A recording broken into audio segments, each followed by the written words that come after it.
आज की वीडियो में हम डिस्कस करेंगे सैटन की थर्ड स्पीच को, जो उसने पैराडाइज लॉस्ट बुक 1 के अंदर दी थी। स्टूडेंट्स, ये स्पीच जो है मोस्ट इम्पोर्टेंट और मोस्ट कोटेड स्पीच है।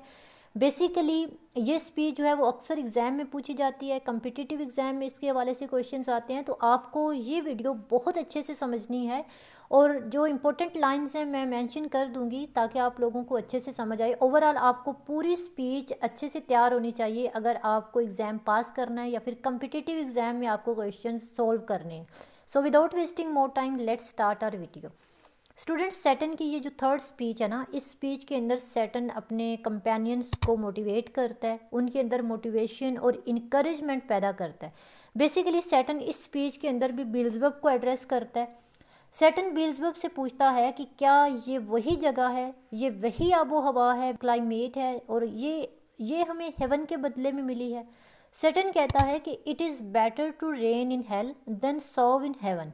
सैटन कहता है कि हेल में हुकूमत करना बेहतर है बजाय इसके कि हम जन्नत में खिदमत करें। बेहतरीन बात यह है कि हम जहन्नुम में बादशाही करें। सो गॉड से झुकने, हार मानने या फिर डरने से बेहतर है कि हम जहन्नुम के अंदर ही हुकूमत करें। That will be the best.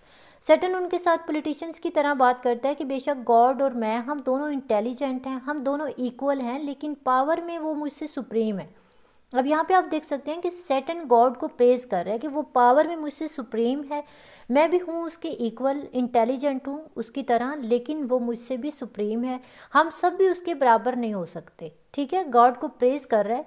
Satan कहते हैं कि वो जन्नत थी जहाँ पे बस हमें खुशियाँ ही मिली थी, लेकिन अब हमें दुखों, परेशानियों और तकलीफ़ों को भी वेलकम करना है। सैटन बील्ज़बब को कहता है कि नए ओनर को वेलकम करो, यानी खुद को हेल का रूलर कहता है।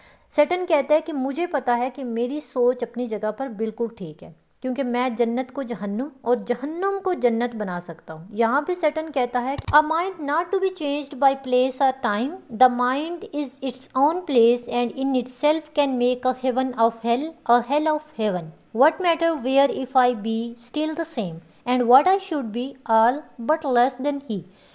यहाँ पे मेरे की कोई फ़र्क नहीं पड़ता, मैं जहाँ भी रहूँ मैं सबसे ऊपर हूँ, लेकिन गॉड से थोड़ा कम हूँ। यहाँ पे ही उसने जो कहा है बट लेस देन ही, लेकिन उससे थोड़ा कम हूँ। यहाँ पे हमने पढ़ा कि गॉड को सैटन पहले भी प्रेज करता है, ठीक है, अब भी वो कह रहा है कि मैं सबसे ऊपर हूँ लेकिन गॉड से नीचे हूँ। पीछे भी उसने कहा कि मैं उसके साथ इक्वल हूँ, मेरी इंटेलिजेंस सेम है उसकी तरह, मैं उसके इक्वल हूँ, लेकिन वो मुझसे थोड़ा सुप्रीम है। यहाँ पे हम देखते हैं कि वो गॉड की प्रेज कर रहा है। वो कहता है कि हम उसका मुकाबला नहीं कर सकते, मैं उससे थोड़ा कम हूँ, लेकिन तुम सबसे मैं ऊपर हूँ। यहाँ पे गॉड की पावर जो है वो बताता है, वो कहता है कि गॉड की पावर मुझसे ज़्यादा है। यहाँ पर एटलीस्ट हम आज़ाद हैं जहन्नुम के अंदर, यानी जहन्नुम में हमें कोई रूल तो नहीं करेगा, ना यहाँ पे गॉड होगा और ना ही गॉड हमें मज़ीद मुश्किलात में डाल पाएगा। तो मेरी हुकूमत में रहना ही बेस्ट है, फिर चाहे जहन्नुम हो या फिर जन्नत हो। अब सैटन बील्ज़बब को कहता है कि बाकी जो फरिश्ते हैं क्यों ना उन्हें भी यहाँ पर बुलाया जाए, क्योंकि उन्हें भी जन्नत से निकाला गया है, क्योंकि उनका भी जो दुख का टाइम है वो भी इधर गुजारें। इसी तरह से हम एक आर्मी बन जाएंगे, तो अगर जहन्नुम में कोई नुकसान मिले तो उसे भी बांट लेंगे, अगर कोई नफ़ा मिले तो उसे भी बांट लेंगे। तो यहाँ पे सैटन की थर्ड स्पीच जो है वो एंड होती है। आई होप आपको अच्छे से समझ आई होगी। वीडियो अच्छी लगी हो तो वीडियो को लाइक कर दें, चैनल को लाजमी सब्सक्राइब कर लो।